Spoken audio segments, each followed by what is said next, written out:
else fall for a good headline, and maybe good is being generous, but a good headline like way too easily.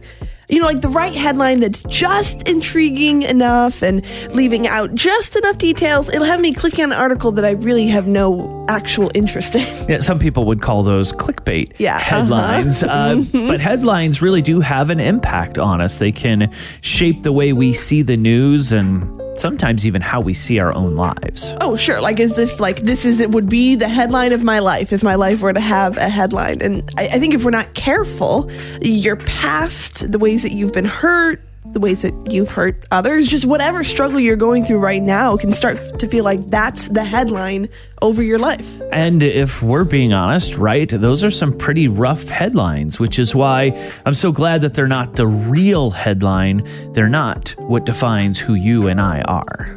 At the end of his letter to the Romans, in chapter 16, verse 20, Paul writes, "The God of peace will soon crush Satan under your feet. The God of our Lord Jesus be with you." That is your headline, the headline of God's victory.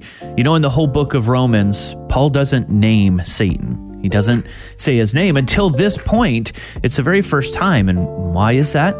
Because the enemy is not the point of your life. He is not the victor, and he's not the headline. God is. It's his victory, his mercy, his love, his plan, his story.